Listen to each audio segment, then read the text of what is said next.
So I've added color to my Cubist dog, and I chose cold colors. So I used purple, blue, and green.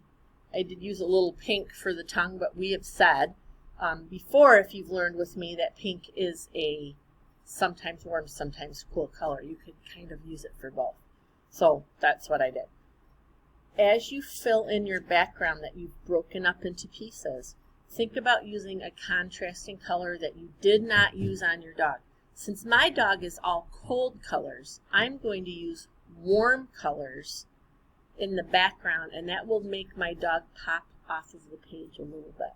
So I've started filling in my spots. This one I filled in with yellow. I'm going to grab orange, I think, for my next square or triangle or whatever shape it is. Notice as I'm filling this in, I'm doing a couple of things to avoid smudging. I'm working from the middle out, and I'm going around the edge of my lines and the edge of my dog first. And the reason I'm doing that is so I don't smudge orange into that green, or I don't smudge green into the orange. I did that here because purple's a darker color, and I don't want purple to smudge into my yellow. And then I'm going to start filling in. And I'm filling in a little bit of a circular motion, and I'm pressing really hard because you want this to look a little more like paint than crayon. If you're using oil crayon like I am, you won't have to press as hard. If you're using regular crayon, you want to press a little harder. You want that crayon to look like more like marker and less like crayon. If you've had me before and you've polished crayon in the art room, you know exactly what I mean when I say color dark and waxy with that crayon. If you're choosing to use markers, you won't really have to press hard at all. You just want to get really good coverage on that paper so you don't see any white. The only white that I'm going to have on here are my eyes. However, this is abstract, and you wouldn't have to have those eyes be white. They could be a different color. I'm going to leave mine white. So I could limit my background color to just yellow and orange, or I can throw some red in. I think I'm going to limit it to just yellow and orange. I like that idea of not getting too many colors.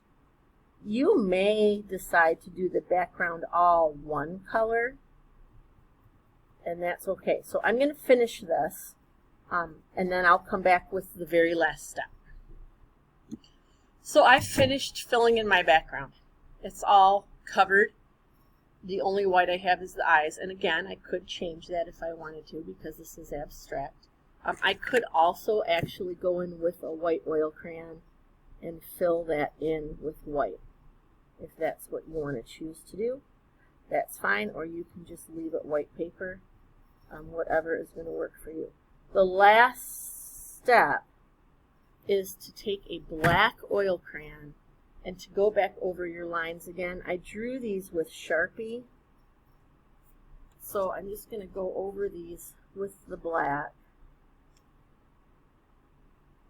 to give it a little more painterly look, and I'm going slow, and I'm trying to stay right on my line, and I'm even going to go over those things that I colored in solid black, like the nose.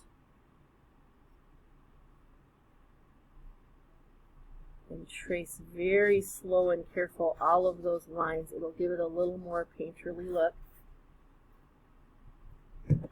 Start from the inside and move out so you're not running your hand across the black. If you're using oil crayons, it will smear. That's why black is the last thing we're doing. I'm going to go through here. I'm even going to do the pupil. Now, if you used regular crayon, you can go back over all of your drawn lines with a black crayon and press really hard. You could go back over it with a Sharpie and press really hard with regular crayon. You don't want to go back over it with a Sharpie if you used oil crayon. That'll ruin your Sharpie. But with regular wax crayon, you can do that. If you use marker, you may not have to do this at all, depending on your coloring, or you could just one more time go back over everything with that black marker just to kind of define those lines and clean up your edges.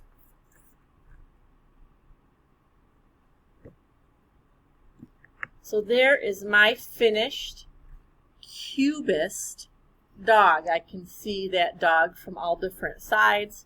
I've added a lot of color. It's an abstract piece. Remember, you can do a dog or a cat. That's up to you, and I don't want you to copy me exactly. You may have a dog with long ears, short ears, depending on how you turn your paper and draw and connect things. Yours is going to come out looking just as awesome as mine, even if not a copy of mine, because we don't want a copy. That's it. When you're done, sign your name on the bottom, take a picture of it, upload it to your Google Classroom. I can't wait to see what you do with this project.